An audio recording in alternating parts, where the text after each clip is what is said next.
Hello students. So in the foundation of the Mughal Empire, let's discuss Akbar's religious policies. We have discussed about his social reforms, his cultural contributions. Let's discuss about his religious policies. How was Akbar? Was he tolerant of the religion? How he treated different religions other than Islam? How he treated them? So this will be talking about his religious policies. Akbar treated all religious groups equally. Akbar was a benevolent ruler. He would treat all religious groups, all different religions, he would treat them all as equals. He abolished the pilgrim tax and the jizya, which were taxes payable by non-Muslims. He finished the pilgrim tax, and jizya was a tax which was paid by non-Muslims for protection from invasions, because Akbar was providing them protection to the non-Muslims. He abolished the jizya as well. He even celebrated certain Rajput festivals. Akbar was a person who would celebrate certain Rajput festivals for his own benefit, because even his family members and Akbar himself was married to many Rajput clans, and the Rajputs were initially, they came to Mughals for marriage, and Akbar accepted the marriage alliances. Akbar greatly respected the Sufi saint Salim Chishti, the Ramdas, the fourth Sikh Guru. Sufi saint Salim Chishti was one person which was highly regarded by Akbar, and Ramdas was the fourth Sikh Guru who was also regarded. He granted Guru Ramdas a plot of land in Amritsar on which the Sikh shrine Sri Harmandir Sahib was later built. Have you heard of the Sri Harmandir Sahib? The Golden Temple in Amritsar is also called as Sri Harmandir Sahib. So the Golden Temple was built from the grant given by Akbar to Ramdas.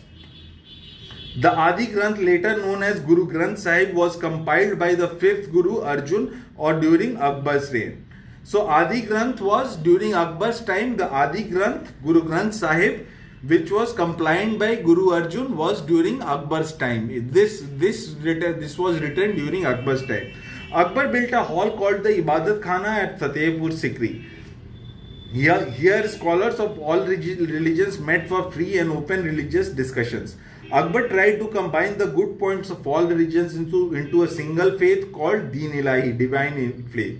So Akbar tried to introduce a new faith called Deen Ilahi, and he made sure that all religions, good things from all religions, would come into Deen Ilahi, and he accepted all religious forms. Deen Ilahi was based on Sufi philosophy but borrowed ideas from all major religions. Deen Ilahi was basically, philosophically it was Sufi, but it borrowed ideas. All the ideas was from all different religions, from Buddhism, Jainism, Hinduism, Sufism. All these were part of Deen Ilahi. It had no sacred books, priestly class, and no place of worship. Deen Ilahi had no books, no place of worship, and no priests. The idea of Sulh-i-Kul, which means Sulh-i-Kul means universal peace and harmony, was an important part of Deen Ilahi. However, Deen Ilahi attracted very few people and disappeared after Akbar's death. After Akbar was gone, Deen Ilahi was gone too. After Akbar, Deen Ilahi was finished as well. Akbar's greatness. Akbar is popularly known as Akbar the Great. He not only built a vast empire but also made it the most powerful empire of the period. Akbar was a great person. He was very powerful leader. He not only built an empire, but his empire was the strongest and most powerful empire during that time. Whenever possible, Akbar used diplomacy instead of force. Akbar did not try to fight. He basically, instead of force, he would use diplomacy and talks. With talks, he used to settle matters. He tried to remove social evils and promoted literature, music, painting and architecture way back in the 16th century. In 16th century, just imagine, he was promoting literature, he was promoting music, painting and all this. Akbar realized the need to promote harmony among different religious groups. He was indeed one of the greatest rulers ever to have ruled over India. Akbar was indeed a great ruler who ruled over India. This brings us to the end of the chapter, dear students. We will begin a new chapter in our next class. Have a good day.